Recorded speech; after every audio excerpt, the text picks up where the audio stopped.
When a spiritual leader passes away, their influence typically begins a slow, inevitable fade. Yet for Neem Karoli Baba, the gravitational pull on his followers seemingly amplified after he left his physical body. Our narrator occupied a world far removed from this mysticism. He was a doctor for Indian Airlines in Prayag, a man whose daily life was governed by the hard logistics of corporate health and aviation schedules. His introduction to this story began as a routine assignment. He was sent to treat Mrs. Uma Shanglu, the sister of an airline director, for a severe illness. Over the course of a week, he provided consistent medical care until she recovered. This purely clinical interaction allowed him to enter the home without his intellectual guard up. By focusing on the patient's recovery, he inadvertently stepped into a space that would soon challenge his professional skepticism. Within a week, the professional distance evaporated. The doctor was moved by the genuine, familial warmth of the household, eventually coming to address Mrs. Shanglu simply as Mother. He began to notice the quiet undercurrent of the house. Every day, the elderly couple performed meticulous rituals before a photograph of Neem Karoli Baba, offering flowers and food with a precision that suggested a deep internal focus. When the couple prepared to leave for Delhi, they met the doctor on a busy platform at Allahabad Junction. There, amidst the noise of the station, they asked for a personal commitment that he visit them at a specific address, 4 Church Lane. A skeptical mind often bypasses grand claims of the supernatural, yet finds itself bound by simple, personal obligations made to people they trust. He gave his word.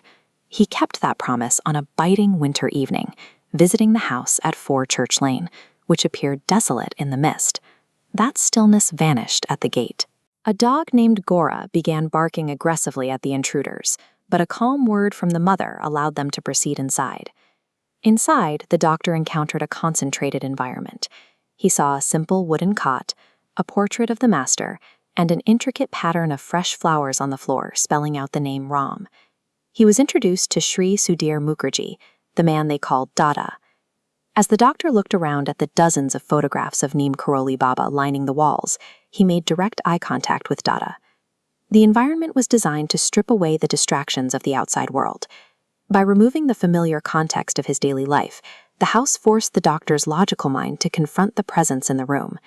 The doctor began looking back and forth, comparing the static images in the frames to the living face of the man standing before him.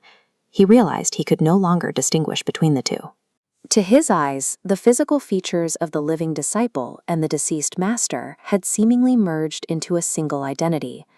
There is a historical record that mirrors this observation. In 1987, Dada was asked to write his memoirs of the master. He initially refused, insisting he had no interest or ability in writing. Soon after, Dada began sitting on the veranda at dawn, writing fluidly for hours while consuming nothing but water, appearing in a deep trance. He described the experience not as a memory exercise, but as a direct dictation.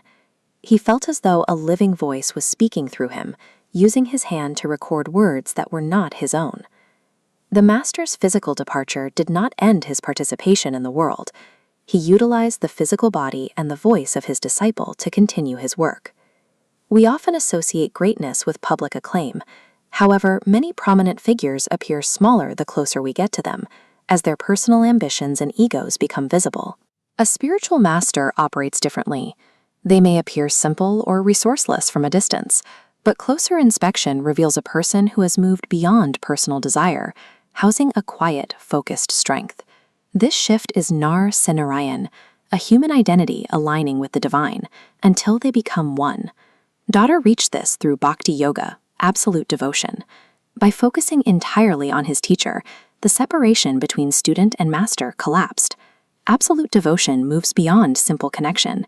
It structurally aligns the student with the master until their thoughts and actions are indistinguishable.